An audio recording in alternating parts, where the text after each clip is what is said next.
آج کل مسلمانوں کو دھوکہ دینے کے لیے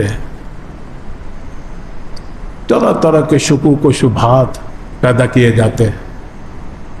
اور یاد رکھیے عقیدہ ختم نبوت جو ہے یہ اتنا حساس عقیدہ ہے، حساس، سینسیٹیو، کہ اس میں تو کسی کو ایک ذرے کے برابر بھی رعایت نہیں دی جا سکتی جس کا اس کے بارے میں کوئی شک ہے کہ وہ مسلمان ہے.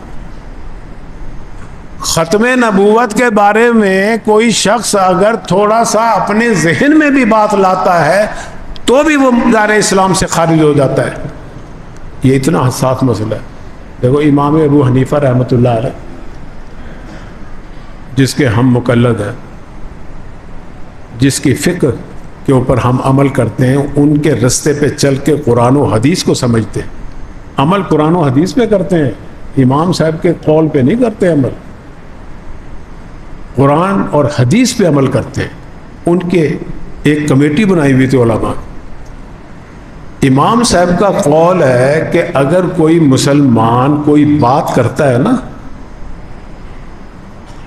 اور بظاہر ایسا نظر آتا ہے کہ جی یہ کافر ہو گیا، فرماتے ہیں جلدی سے اسے کافر نہ قرار دو.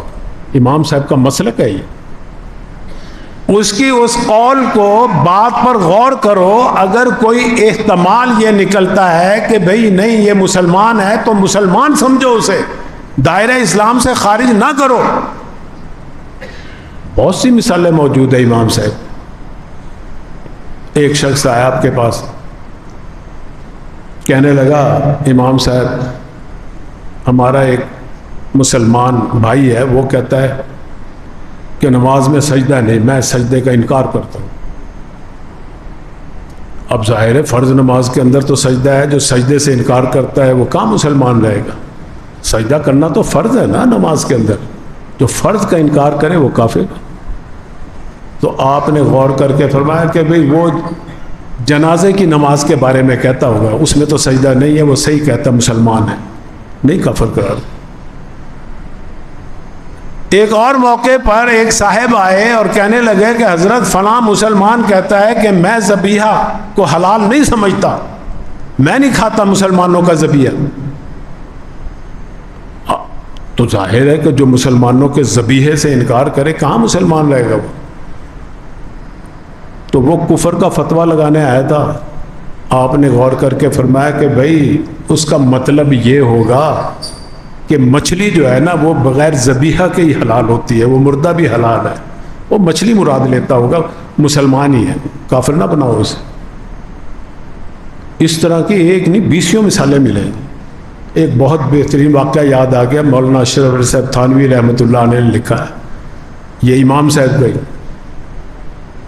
فرمایا کہ امام صاحب کے پاس ایک شخص آیا اور کہنے لگا کہ جی ایک فلاں مسلمان جو ہے ہمارا، میرے ملنے والا ہے، دوست ہے، ہمسایہ ہے، وہ کہتا ہے کہ کوئی کافر جہنم میں نہیں جائے گا، کوئی کافر بھی جہنم میں نہیں جائے.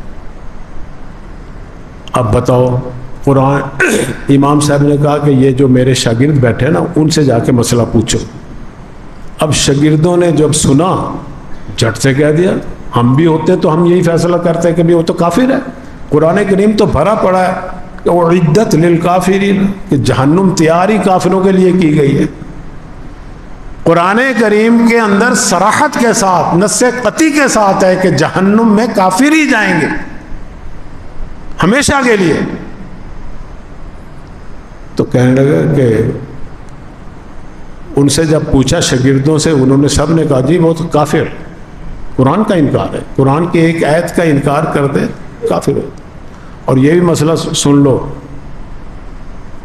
کہ مسلمان ہونے کے لیے تو پورے فرائض دین کے اوپر ماننا ضروری ہے.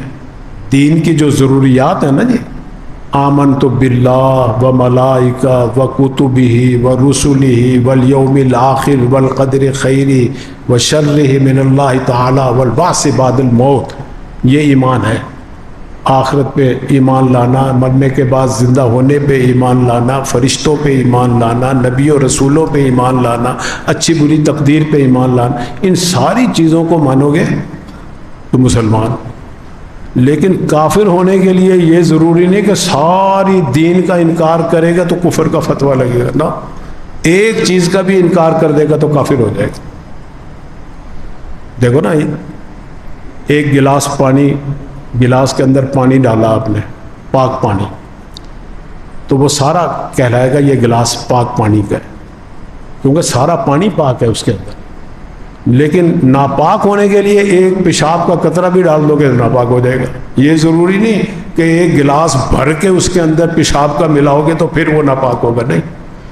شراب، خمر جو ہوتی ہے، اس کا ایک قطرہ بھی ڈالو گے تو وہ گلاس سارے کا سارا حرام ہو جائے گا۔ تو معلوم ہوا دین پورے کا اقرار کرنے سے مسلمان ہوتا ہے، دین کے کسی ایک ضروری چیز کا انکار کرنے سے کافر ہو جاتا ہے۔ تو میں عرض کر رہا تھا امام ابو حنیفہ کا واقعہ، تو شاگردوں نے فتویٰ دے دیا کہ کافر ہو گیا۔ یہ کہہ رہا ہے کہ کوئی کافر جہنم میں نہیں جائے گا۔ امام صاحب کے پاس آیا، کہنے لگے جی، اس نے کہا کہ کافر ہو جاتا ہے۔ امام صاحب نے بلایا کہ بھائی اس کی کوئی تعویل کر لو، مسلمان ہے، کوئی اور مطلب نکلتا تو وہ نکال لو، ضرور تم نے دائرہ اسلام سے خارج کرنا ہے اس کو۔ انہوں نے کہا صاحب ہم نے تو بڑا غور کیا، قرآن میں وضاحت اور صراحت کے ساتھ آتا ہے نص قطعی کا انکار کرنا کفر ہے، اس میں کوئی شک نہیں، تو یہ نص قطعی سے انکار کر رہا۔ امام صاحب کہتے ہیں میں نے جو غور کیا ہے مجھے تو یہ معلوم ہوتا ہے کہ وہ دائرہ اسلام سے خارج نہیں ہوگا۔ اس کے اس قول کا یہ مطلب بھی لیا جا سکتا ہے کہ قیامت کے دن سارے کافر جو ہوں گے سب اللہ کے حضور حاضر ہوں گے، سب اللہ کو بھی مانیں گے، سب قیامت کو بھی مانیں گے، جہنم جنت بھی ان کے سامنے ہوگی، تو وہ ایمان تو آ گیا ان کا۔ تو وہ جو جہنم میں اللہ تعالیٰ ان کو داخل کریں گے اس وقت یہ مسلمان ہوں گے، مومن ہوں گے، ایمان لانے والے ہوں گے، اگرچہ ان کے ایمان کا اعتبار نہیں ہے، لیکن اس وقت جہنم میں جب جائیں گے مان کے جائیں گے یہ سارے۔ تو یہ مطلب نکل سکتا ہے کیوں کافر قرار دے رہے۔ اور امام صاحب نے پتا کس حدیث سے انہوں نے یہ مسئلہ نکالا۔